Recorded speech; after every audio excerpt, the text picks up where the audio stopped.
What's the latest on Fernando Tatis Jr.? Plus, let's fire up the Worryometer next on Fantasy Baseball Today in 5.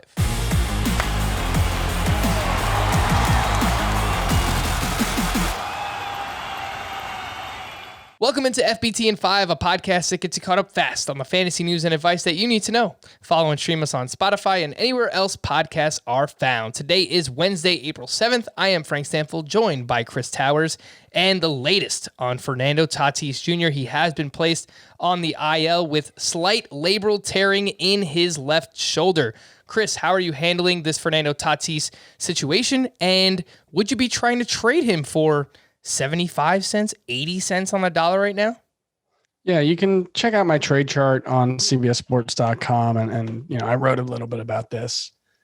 I moved him, once we learned that he's going to try to come back in 10 days rather than have surgery, I did move him to number 6 at shortstop. So that's right behind Xander Bogaerts and Corey Seager at the bottom of that top tier.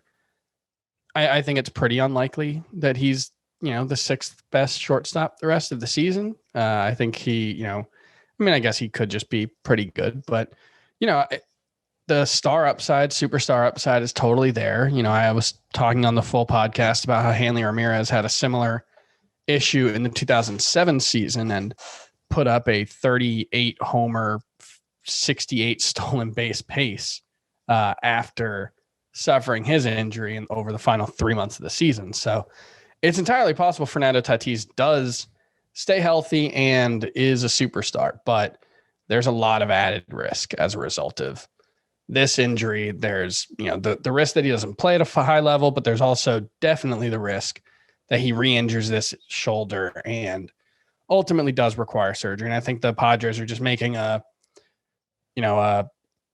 bet that if he does require surgery, it won't change the outlook for 2021 no matter what. So might as well try to let him play through it.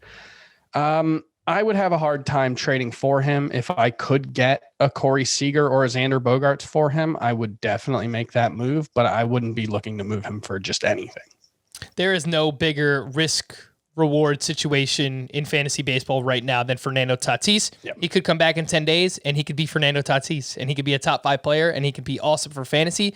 Or he can come back too soon and re-injure his shoulder and kind of be battling this the entire season. So definitely risky, but we know what the reward is for Fernando Tatis. Let's fire up the Worryometer. So the way this works, 1 to 10, if you are not worried at all, it's a 1.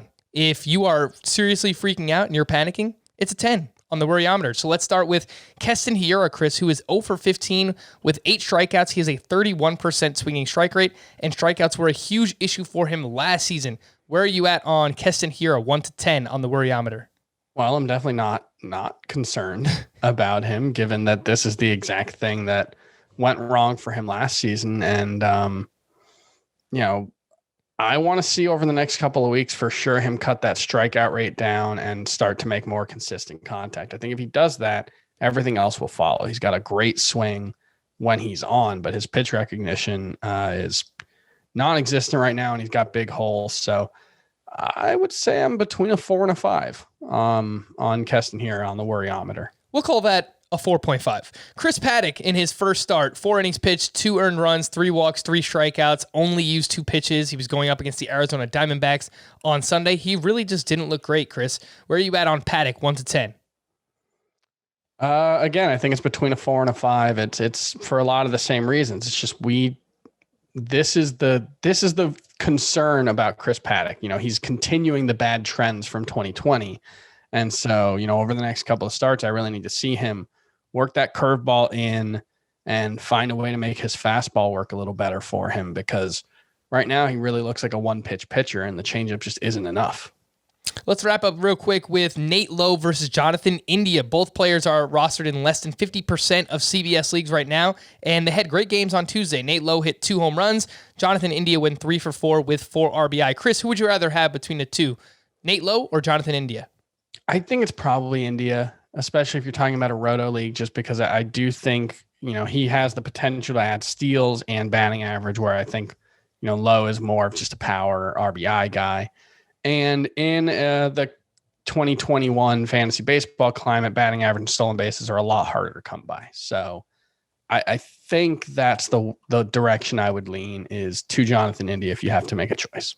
And it's worth noting that Jonathan India is about to gain his second base eligibility. He already has third base eligibility as well, one of the top prospects for the Cincinnati Reds. For more extensive fantasy baseball coverage, listen to the Fantasy Baseball Today podcast on Spotify, Apple Podcasts, Stitcher, your smart speakers, or anywhere else podcasts are found. And thanks for listening to Fantasy Baseball Today in 5. This is your audio outlet for fantasy news and advice in just 5 minutes. If you enjoyed the pod, please leave a 5-star review on Apple. We'll be back again tomorrow morning. Bye-bye.